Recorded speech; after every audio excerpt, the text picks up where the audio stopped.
Hello बच्चों, सभी को गुड मॉर्निंग और सभी को जय मां सरस्वती। तो आज हम फिर से सुबह की 6 बजे वाली महत्वपूर्ण प्रश्नों की कैप्सूल क्लास लेकर आ चुका हूँ। आज की इस क्लास में हम लोग पढ़ने वाले हैं कक्षा 12 के रसायन विज्ञान के 6 महत्वपूर्ण नियम, जो कि आप सभी लोगों को तैयार कर लेना चाहिए, जो कि आप सभी के बोर्ड एग्जाम को लेकर इंपॉर्टेंट है। आप मेरी बात मानना, इन 6 नियमों में से पक्का आपके एग्जाम में 2 से 3 नियम टकराने वाले हैं, इसलिए अच्छे से तैयार कर लीजिएगा। तो चलिए क्लास की शुरुआत करते हैं। हमेशा की तरह सबसे पहले हम लोग करेंगे वार्म अप। वार्म अप का मतलब समझ रहे हो, किसी एक टॉपिक का रिवीजन। जैसे आज हमने लिया है शून्यकोट की अपक्रिया का रिवीजन। शून्यकोट की अपक्रिया कहते किसको हैं, यहाँ पे देखो बताया गया है। वह अपक्रिया जिसका वेग अभिकारकों की सांद्रता पर निर्भर नहीं करता है, शून्यकोट की अपक्रिया कहलाती है। जैसे यहाँ पे देखो दर यानी वेग जो है इस अपक्रिया का, देखो यहाँ से ए से उत्पाद अपक्रिया बनी है तो इसका दर जो है के है और ए के पावर क्या है, 0 है, यानी अभिकारक के सांद्रता के 0 घात के बराबर है, तो इसे शून्यकोट की अपक्रिया कहेंगे। अच्छा, शून्यकोट की अपक्रिया का एग्जाम्पल क्या क्या होता है, H2 plus Cl2 gives out 2HCl, 2NH3, ठीक है, अमोनिया वाला N2 प्लस 3CH2 और 2NO2 इसका नाइट्रोजन में, नाइट्रोजन डाइऑक्साइड को नाइट्रोजन में विघटन। ये तीनों रिएक्शन शून्यकोट की अपक्रिया का एग्जाम्पल है, और रिएक्शन भी ऑब्जेक्टिव क्वेश्चन में पूछता है, आपको पता है, आपने क्वेश्चन सॉल्व किया होगा। अच्छा, शून्यकोट की अपक्रिया के समाकलित वेग समीकरण से इसका समीकरण क्या होता है, x/t is equal to A0 minus A/t होता है। शून्यकोटि की अपक्रिया के वेग स्थिरांक का मात्रक मोल प्रति लीटर प्रति सेकेंड, ठीक है, ये होता है। और अर्ध आयुकाल A/2k होता है शून्यकोटि की अपक्रिया का, ठीक है। ये शून्यकोटि की अपक्रिया के बारे में पूरी जानकारी थी, जो कि आपको मैंने थोड़ा सा रिवाइज करा दिया, जो कि आप लोगों ने ऑलरेडी पढ़ रखा है। तो चलिए आज की क्लास की अब शुरुआत करते हैं।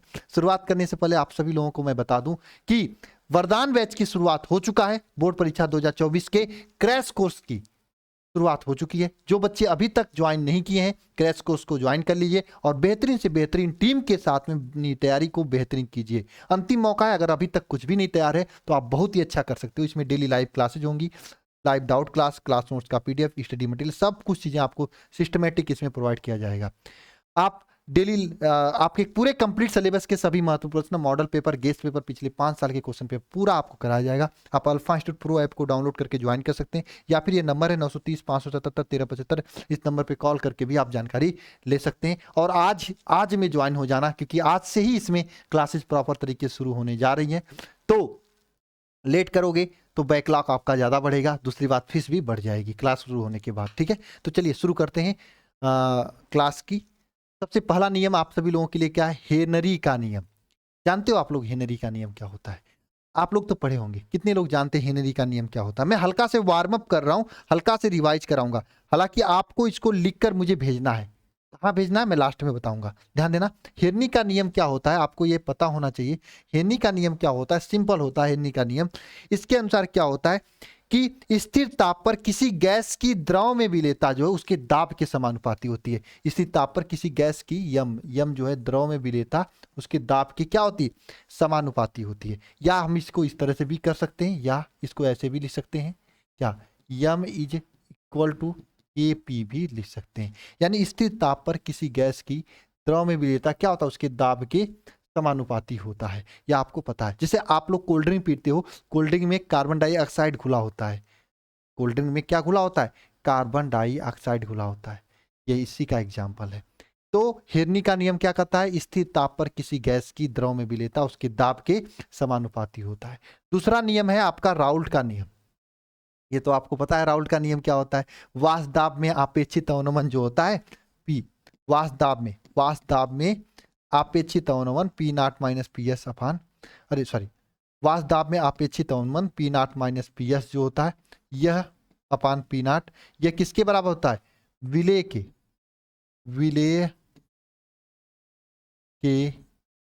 मोल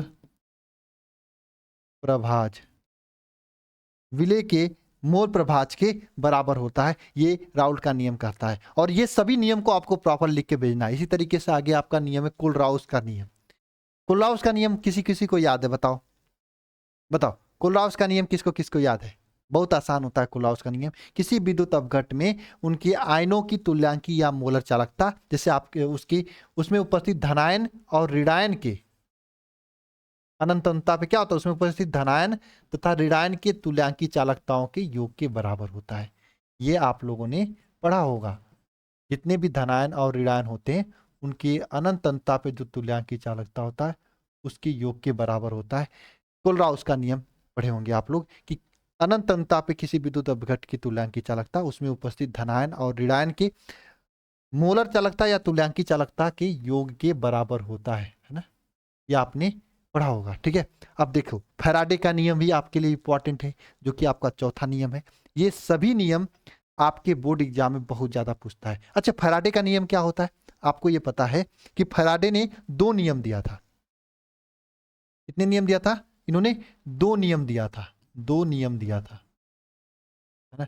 प्रथम नियम और द्वितीय नियम। प्रथम नियम में क्या होता है बताओ, किसी विद्युत अपघटन में क्या होता है, प्रथम नियम में क्या कहोगे, विद्युत अपघटन में जो इलेक्ट्रोड पे जो प्राप्त मात्रा होती है, विद्युत अपघटन की प्रक्रिया में इलेक्ट्रोड पे जो प्राप्त मात्रा होती है वह किसके बराबर होता है, बताओ बताओ। इलेक्ट्रोड पे प्राप्त मात्रा जो होता है वह उसमें प्रवाहित धारा के अनुक्रमानुपाती होता है, W is proportional to Q के बराबर होता है। यानी इलेक्ट्रोड पे जो धारा, इलेक्ट्रोड पे जो प्राप्त हुई मात्रा होती है उससे, जैसे आपके सामने मैं यहाँ पे देखो समझा दे रहा हूँ, ये आपका कोई एक सेल है, इसमें 2 इलेक्ट्रोड ये हैं, तो इस इलेक्ट्रोड पे जो यहाँ पे प्राप्त पदार्थ की मात्रा होगी इसमें प्रवाहित आवेश के अनुक्रमानुपाती होगा।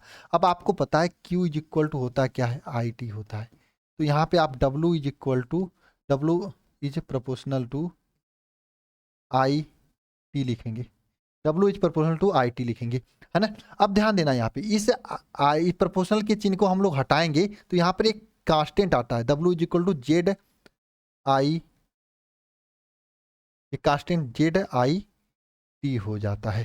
तो ये आपका फैराडे का प्रथम नियम होता है। इसी तरीके से फैराडे का द्वितीय नियम भी होता है। द्वितीय नियम क्या होता है बताओ, देखो फैराडे का प्रथम नियम बहुत आसान है, देखो आप जितना मेहनत करोगे उतना आपका परसेंटेज आएगा, उसी तरीके से इसमें जितना धारा को प्रवाहित करेंगे उतना पदार्थ की मात्रा होगी, यानी पदार्थ की मात्रा प्रवाहित धारा प्रवाहित आवेश के अनुक्रमानुपाती होता है। यानी विद्युत अपघट में जितना भी वैद्युत धारा आप प्रवाहित करेंगे पदार्थ की मात्रा उतनी ही ज्यादा प्राप्त होगी। तो वैद्युत अपघट में जो प्राप्त पदार्थ की मात्रा होती है वो क्या होती है, प्रवाहित धारा के प्रवाहित आवेश के अनुक्रमानुपाती होता है। ये फैराडे का प्रथम नियम कहलाता है।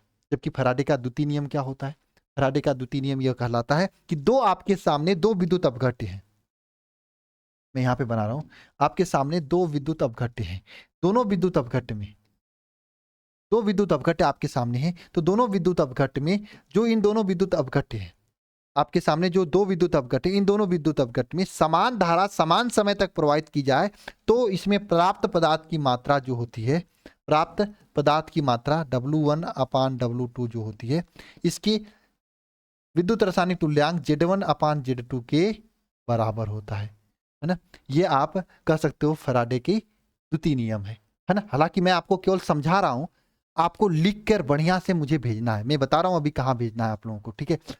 पांचवा नियम क्या है, पांचवा जो समीकरण है नर्स समीकरण है, ये पांचवा हो गया। छठवां देखो आर्हीनीय समीकरण, ये छठवां आप लोगों का समीकरण लिखना है आपको। आर्हीनीय समीकरण आपको पता है क्या होता है, बताओ। आर्हीनीय समीकरण कोई लिख सकता है, पिछली साल बोर्ड एग्जाम में पूछा भी था 2023 में, बताओ आर्हीनीय समीकरण क्या होता है, के बराबर क्या होता है बताओ, ई के पावर माइनस ये अपान आर टी होता है, यह आर्हीनीय समीकरण होता है। तो ये आपका छठवां नियम है, ये आपका क्या है, छठवां नियम है आर्हीनीय समीकरण, ठीक है। ए यहाँ पे सक्रिय ऊर्जा ए भी रहता है, ठीक है, सक्रिय ऊर्जा ए ई पावर माइनस ये अपान आर टी, ये छठवां नियम है। तो ये आर्हीनीय समीकरण है, ठीक है। आप इन सभी चीजों को अच्छे से डिफिनेशन के साथ में लिखकर, ये नंबर मेरा है, इस नंबर पे टेलीग्राम करना है 930 577 1375। जो भी बच्चा बढ़िया तरीके से लिखकर मुझे PDF बना के भेजा करो आप लोग, है ना। जैसे सौरभ CKDT हैं, वो डायरेक्ट वैसे ही भेज देते हैं। इससे क्या होता है ना, कोई एक पेज डाउनलोड हो जाता है, एक पेज नहीं हो पाता। तो आप लोग PDF बनाकर बढ़िया से इस क्वेश्चन का आंसर सेंड कर देना, हम सभी की कॉपी चेक करेंगे। और आज ये 6 नियम आप लोगों को तैयार हो जाना चाहिए। बाकी जो शिखर बैच 1 शिखर बैच 2 वाले हैं उनको मैंने रविवार के दिन जो होमवर्क दिया था इस सप्ताह में करने के लिए, उसे बढ़िया से सभी लोग आप लोग कर लेना, खैर मिलते हैं हम लोग नेक्स्ट वीडियो में, ठीक है। और जो बच्चे जिनको भी ज्वाइन करना है, जिनकी भी तैयारी अच्छी नहीं हुई, तो आप सभी लोग इस वरदान बैच को जल्द से जल्द ज्वाइन कर लीजिए, आज भर का मौका है आप लोगों के पास, ठीक है। मिलते हैं नेक्स्ट क्लास में, सभी को जय मां सरस्वती।